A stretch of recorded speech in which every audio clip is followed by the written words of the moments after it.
my name is Daniel Rogers, and today I'll be talking about the history of video game consoles. From concept to production, video games uniquely present a convergence of computer science, the arts, humanities, and social sciences. They are highly complex artifacts. This is a quote from Christian Niatre from the article Game On to Game After, Sources for Video Game History, published in September 2019.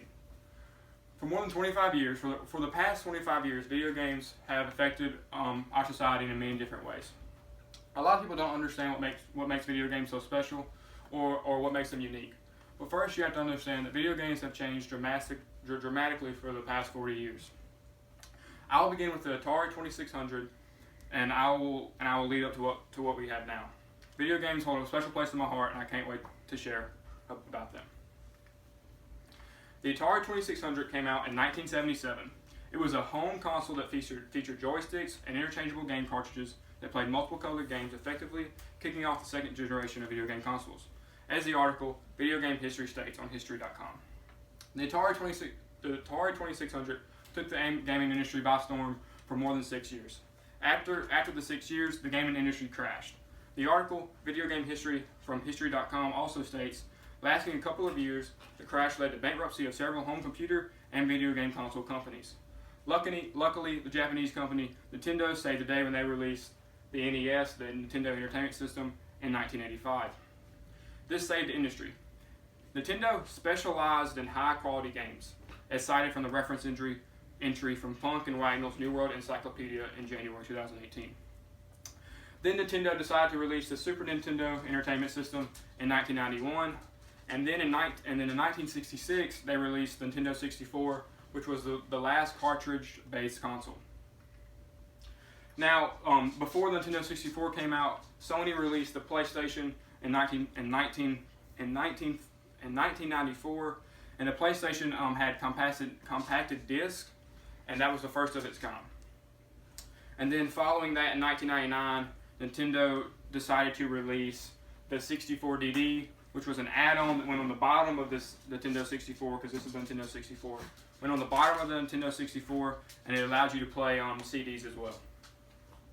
And then in 1999, Sega released a console called Dreamcast, and unfortunately it failed and got discontinued in 2001. Now, in 2000, PlayStation released Sony released the PlayStation 2, and the PlayStation 2 was the PlayStation 2 allows you to play DVDs and not CDs. And then in response, Microsoft released Xbox, and Nintendo released their GameCube in 2001. Now we're entering the more modern age of gaming, which started in 2005. And to kick us off, Xbox 360 came out first in 2005, followed by the PlayStation 3 that came out in 2006, which lets you play Blu-ray disc. And then 2 days after the PlayStation was out, the Nintendo released its Wii. And the Wii was very special because it had motion capture technology. Now, before the Xbox One and the PlayStation 4 came out, Nintendo released a Wii U in 2012.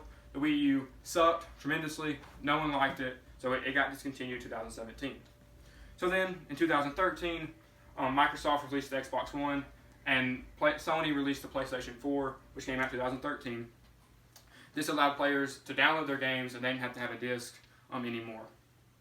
And then in 2017, Nintendo released their Nintendo Switch, which was what everyone wanted the Wii U to be. So it was a tremendous hit, and it's still a tremendous hit. And now Sony has also released their the PlayStation 4 Pro, and in 2016, and Xbox released the Xbox One in 2017, the Xbox One X in 2017, and they were very similar to these consoles, just a little more advanced. And as of right now, the Xbox One X is the most powerful console to date. According to the article Game On to Game After, Sources for Video Game History, author Christian Niatre states that 60% of Americans play video games or computer games daily. That statistic just shows how popular video games are with our society and culture today. And then the new generation of consoles are set to release this year in December, and I'm certain that they're gonna they will change the evolution of gaming and take it one step further beyond what anyone would have imagined 40 years ago. Thank you.